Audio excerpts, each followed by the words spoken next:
Aku rasa lama aku tak buat video ni kan. Jadi jom aku cerita sikit lah apa yang berlaku tahun 2026.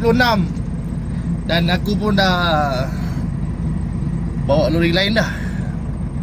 Ini salah satu lori yang aku berangan lah kan. Aku bermula masuk dalam dunia lori ni aku ingat 2016.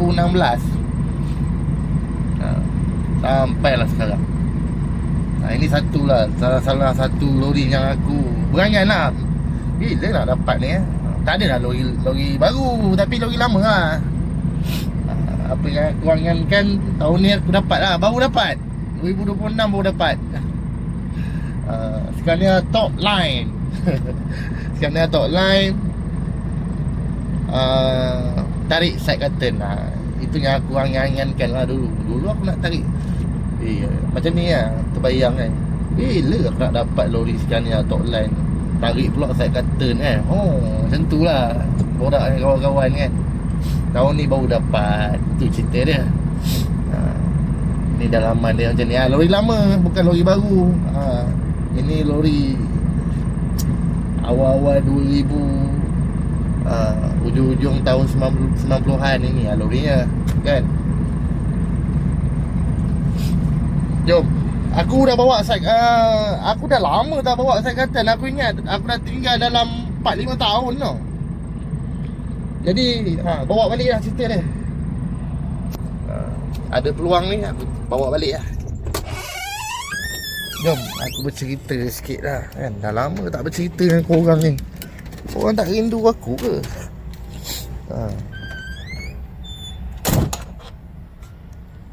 Ini aku tunjuk luaran dia.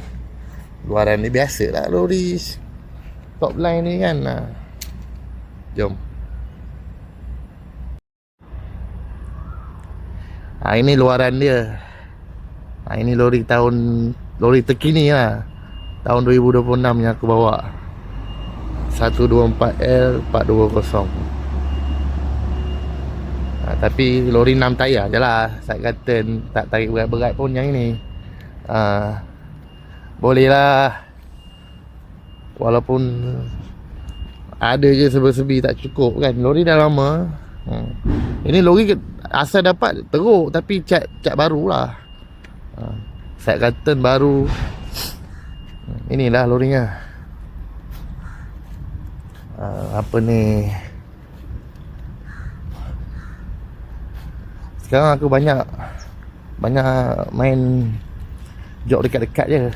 Tak adalah jauh-jauh. Inilah lori yang aku angan-angankan dulu. Baru dapat. Baru dapat tahun ni coy. Ya, walaupun bukan lori baru, lori canggih-canggih kan. Inilah lori yang aku angan-angankan.